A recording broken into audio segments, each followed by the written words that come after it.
আসসালামু আলাইকুম রাহমাতুল্লাহি ওয়া বারাকাতুহু। আমার আদরের বোনেরা, আশা করি আল্লাহর রহমতে আপনারা সবাই ভালো আছেন। আজকের আলোচনাটা শুরু করার আগে আমি আপনাদেরকে খুব সাধারণ কিন্তু খুব গভীর কয়েকটা প্রশ্ন করতে চাই। একদম নিজের মনের সাথে মিলিয়ে উত্তর দেবেন। বোনেরা, সংসারে সবার পছন্দের খাবারটা রান্না করতে করতে আপনি কি নিজের পছন্দের খাবারটার কথা একেবারে ভুলে গেছেন? ঈদের সময় বা কোনো অনুষ্ঠানে নিজের জন্য ভালো একটা পোশাক কেনার বদলে সেই জমানো টাকাটা দিয়ে কি সন্তানের জন্য কিছু কিনে ফেলেন? আর ভাবেন, আমার তো চলেই যাবে, ওর একটা ভালো জিনিস হোক। আমরা মেয়েরা, বিশেষ করে আমাদের এই সমাজের নারীরা মনে করি নিজের সবটুকু উজাড় করে দিলেই বুঝি সবাই আমাদের অনেক ভালোবাসবে, অনেক মূল্যায়ন করবে। নিজেকে তিলে তিলে শেষ করে অন্যের মুখে হাসি ফোটানোকেই আমরা জীবনের সবচেয়ে বড় সার্থকতা মনে করি। কিন্তু আমার বোন, একটু বুকে হাত দিয়ে বলুন তো বাস্তব চিত্রটা কি? দিন শেষে যখন আপনি প্রচণ্ড ক্লান্ত, অসুস্থ, শরীর আর চলছে না অথবা কোনো কারণে একটু মন খারাপ করে এক কোনায় বসে আছেন, তখন কি কেউ এসে পরম মমতায় জিজ্ঞেস করে, তোমার কি হয়েছে, তুমি কি আজ একটু বিশ্রাম নেবে? খুব কম, তাই না?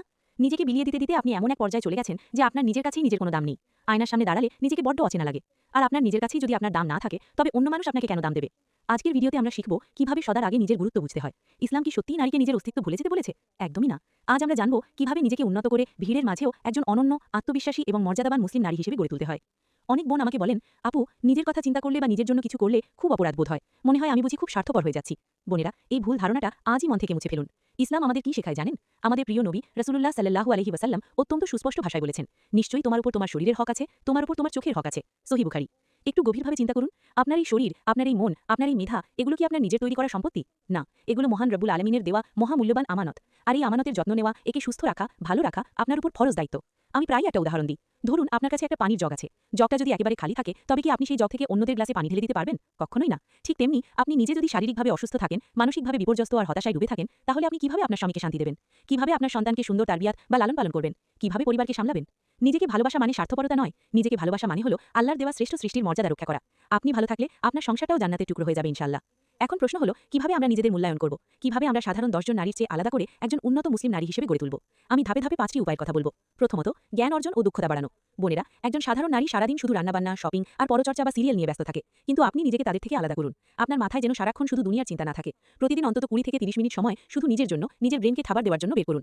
কোরআন শরীফ শুধু তেলাওয়াত নয়, অর্থ সহ পড়ুন, তাফসীর পড়ুন, নবীজির জীবনী বা সিরাত পড়ুন, সাহাবিয়াদের জীবনী পড়ুন, নতুন কোনো ভালো বই পড়ুন বা স্কিল ডেভেলপ করুন। মনে রাখবেন, একজন জ্ঞানী মায়ের সন্তান কখনো বোকা বা পথভ্রষ্ট হয় না। আপনার কথাবার্তায়, আপনার আচরণে যেন বুদ্ধিমত্তার ছাপ থাকে। মানুষ যেন আপনার সাথে কথা বলে বুঝতে পারে যে আপনি একজন শিক্ষিত এবং রুচিশীল মুসলিম নারী। দ্বিতীয়ত, মানুষের উপর নির্ভরশীলতা কমানো। এটি খুব গুরুত্বপূর্ণ একটা পয়েন্ট। আমরা মেয়েরা আমাদের সুখের রিমোট কন্ট্রোল বা চাবিটা সবসময় অন্যের হাতে দিয়ে রাখি। স্বামী একটু রাগ করলে বা কড়া কথা বললে আমাদের পুরো পৃথিবী অন্ধকার হয়ে যায়। শাশুড়ি বা ননদ কিছু বললে আমরা সারা রাত কেঁদে ভাসিয়ে দিই। এই অভ্যেস আজই ছাড়ুন। হ্যাঁ, আমরা মানুষ, আমাদের কষ্ট লাগবে, এটাই স্বাভাবিক। কিন্তু আপনার হাসি কান্না, আপনার বেঁচে থাকার আনন্দ যেন পুরোপুরি অন্য কোনো মানুষের মুডের উপর নির্ভর না করে। মানুষ আজ আছে কাল নেই, আজ খুশি তো কাল অখুশি। আপনার সুখ আর প্রশান্তির একমাত্র উৎস হবেন মহান আল্লাহ। আপনার কষ্টগুলো জায়নামাজে বসে একমাত্র তাঁকে বলুন। মানুষের কাছ থেকে অতিরিক্ত আশা করা ছেড়ে দিন, দেখবেন জীবনটা অনেক হালকা হয়ে গেছে। তৃতীয়ত, নিজের শারীরিক যত্ন নেওয়া। আমরা সংসারের সবার খাবার টেবিলে সাজিয়ে দিই, কিন্তু নিজে খাই সবার শেষে, অনেক সময় উচ্ছিষ্ট বা ঠান্ডা খাবারটা। সময় মতো খাওয়া, একটু হাঁটাচলা করা বা নিজের স্কিনের একটু যত্ন নেওয়া, এগুলো কোনো বিলাসিতা নয় বোনেরা, এগুলো আপনার অধিকার। ইসলামে পরিষ্কার পরিচ্ছন্ন এবং পরিপাটি থাকা মুস্তাহাব। ঘরের ভেতরে, বিশেষ করে স্বামীর সামনে নিজেকে সুন্দরভাবে উপস্থাপন করা সওয়াবের কাজ। সারাদিন পুরনো ঘামে ভেজা বা তেলচিটে পোশাকে থাকবেন না। কাজের শেষে গোসল করে একটু পরিপাটি হয়ে সুন্দর একটা পোশাক পরুন, একটু সুগন্ধি ব্যবহার করুন, অবশ্যই ঘরের ভেতর। আপনি যখন আয়নায় নিজেকে সুন্দর, ফ্রেশ আর সুস্থ দেখবেন, বিশ্বাস করুন আপনার ভেতরের আত্মবিশ্বাস এমনিতেই অনেক গুণ বেড়ে যাবে। নিজেকে উন্নত করার চতুর্থ উপায় হলো না বলতে শেখা। আমাদের মেয়েদের একটা বড় সমস্যা হলো আমরা সবাইকে খুশি করতে চাই। আমি এটা না করলে ও কি ভাববে, উনি যদি কষ্ট পান, এই চিন্তা করে আমরা নিজেদের ঘাড়ে পাহাড় সমান বোঝা চাপিয়ে নিই। কিন্তু মনে রাখবেন, যে নারী সবাইকে খুশি করতে চায় সে দিন শেষে নিজেকে ধ্বংস করে ফেলে। আপনার সাধ্যের একটা সীমা আছে। কেউ যদি আপনার উপর এমন কোনো কাজ চাপিয়ে দেয় যা আপনার শারীরিক বা মানসিক স্বাস্থ্যের জন্য ক্ষতিকর এবং শরীয়ত অনুযায়ী যা করা আপনার জন্য ফরজ বা বাধ্যতামূলক নয়, তবে খুব সুন্দর করে হাসি মুখে এবং বিনয়ের সাথে না বলতে শিখুন। প্রথম প্রথম মানুষ হয়তো একটু অসন্তুষ্ট হবে, কিন্তু ধীরে ধীরে তারা আপনার সীমানা বা বাউন্ডারি বুঝতে শিখবে। এতে দিন শেষে আপনার প্রতি মানুষের সম্মানই বাড়বে। পঞ্চমত, নিজের আখিরাতের লক্ষ্য স্থির করা। সবাই দুনিয়ার ক্যারিয়ার নিয়ে, দুনিয়ার বাড়ি গাড়ি নিয়ে ব্যস্ত। আপনি আপনার আখিরাতের ক্যারিয়ার নিয়ে ভাবুন। আপনি তো সাধারণ কেউ নন, আপনি একজন মুমিনা। আপনার নিজস্ব কিছু গোপন আমল তৈরি করুন। যেমন ধরুন, রাতের অন্ধকারে যখন সবাই ঘুমে তখন উঠে 2 রাকাত তাহাজ্জুদ পড়া, অথবা নিয়মিত ইশরাক বা চাশতের নামাজ আদায় করা। গোপনে কিছু সাদকা বা দান করা, যা আপনার স্বামী বা সবচেয়ে কাছের বন্ধুটিও জানবে না, শুধু আপনি জানবেন আর আপনার রব জানবেন। এই গোপন আমলগুলো আপনার চেহারায় এক অদ্ভুত নূর বা জ্যোতি এনে দেবে। এটাই আপনাকে সাধারণ নারীদের ভিড় থেকে সম্পূর্ণ আলাদা করে তুলবে। এই পর্যায়ে আমি 2টি খুব কমন প্রশ্নের উত্তর দেব, যা আপনারা প্রায়ই আমাকে করেন। প্রথম প্রশ্ন, সংসারের এত কাজের চাপে নিজের জন্য সময় বের করব কিভাবে?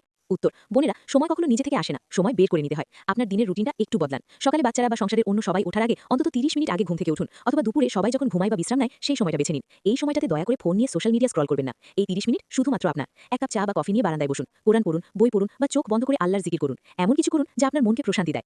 দ্বিতীয় প্রশ্ন, নিজেকে ভালোবাসতে গিয়ে বা নিজের যত্ন নিতে গিয়ে আমি কি অহংকারী হয়ে যাচ্ছি? একদমই না। অহংকার আর আত্মসম্মান বোধের মধ্যে আকাশ পাতাল পার্থক্য আছে।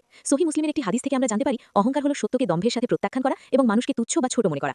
আপনি যখন নিজেকে ভালোবাসবেন তখন আপনি অন্য কাউকে ছোট করছেন না, বরং আপনি আল্লাহর সৃষ্টি হিসেবে নিজের সম্মান ও মর্যাদা বজায় রাখছেন। নিজেকে ভালোবাসা মানে হলো নিজেকে পাপ থেকে বাঁচানো, নিজেকে সুস্থ রাখা, এতে অহংকারের কিছু নেই। আমার প্রিয় বোনেরা, একটা কথা সবসময় মনে রাখবেন, আপনি কোনো সাধারণ সৃষ্টি নন। আল্লাহ সুবহানাহু ওয়া তাআলা আপনাকে মায়ের মর্যাদা দিয়েছেন, আপনার পায়ের নিচে সন্তানের জান্নাত রেখেছেন, কোরআনে নিসা নামে মহিলাদের জন্য একটা আস্ত সূরা নাজিল করেছেন। ইসলাম আপনাকে যে সম্মান আর ভিআইপি স্ট্যাটাস দিয়েছে সেটা আগে নিজে বুঝতে শিখুন। সোশ্যাল মিডিয়ায় অন্যের সাজানো গোছানো জীবন দেখে নিজেকে অন্যের সাথে তুলনা করা আজ থেকে বন্ধ করুন। আল্লাহ আপনাকে যে চেহারা দিয়েছেন, যে সংসার দিয়েছেন, যে জীবন দিয়েছেন, তার জন্য আলহামদুলিল্লাহ বলুন। আপনি যেমন, আপনি ঠিক তেমনই আল্লাহর কাছে এক অপূর্ব সৃষ্টি। আজ থেকে নিজের যত্ন নিন, নিজেকে ভালোবাসুন। আপনি ভেতর থেকে শক্তিশালী হলে আপনার পুরো সংসার শক্তিশালী হবে। আসুন আমরা আমাদের রবের কাছে ছোট্ট একটি দোয়া করি। হে আল্লাহ, আমাদের যে বোনেরা আজ এই ভিডিওটি দেখছেন তাদের ভেতরে সব হীনমন্যতা, কষ্ট আর হতাশা আপনি দূর করে দিন। ইয়া রব, সংসারের ঘানি টানতে টানতে যে বোনেরা নিজেদের হারিয়ে ফেলেছেন তাদেরকে আপনি নতুন করে আত্মবিশ্বাসী এবং সত্যিকারের মুমিনা নারী হিসেবে নিজেদের গড়ে তোলার তৌফিক দিন। তাদের অন্তরকে আপনি আসমানি প্রশান্তিতে ভরিয়ে দিন। তাদের প্রতিটা হালাল কাজকে আপনি ইবাদত হিসেবে কবুল করে নিন। আমিন ইয়া রাব্বাল আলামিন।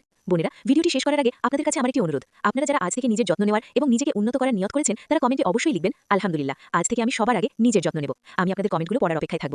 যেসব বোনেরা হতাশায় ভুগে নিজেদের গুটিয়ে নিয়েছেন, চারপাশের চাপে যারা নিজেদের হারিয়ে ফেলেছেন, তাদের আত্মবিশ্বাস ফিরিয়ে আনতে এই ভিডিওটি তাদের সাথে শেয়ার করুন। আপনার টাইমলাইনে বা মেসেঞ্জারে ভিডিওটি সেভ করে রাখুন যাতে মন খারাপের সময় আবার দেখতে পারেন। আর হ্যাঁ, আমাদের চ্যানেলটি সাবস্ক্রাইব করে বেল আইকনটি অন করে রাখতে ভুলবেন না, যাতে এমন সুন্দর ইসলামিক আলোচনাগুলো সবার আগে আপনার কাছে পৌঁছে যায়। ভালো থাকবেন, নিজের যত্ন নেবেন। ফি আমানিল্লাহ। আসসালামু আলাইকুম ওয়া রাহমাতুল্লাহ।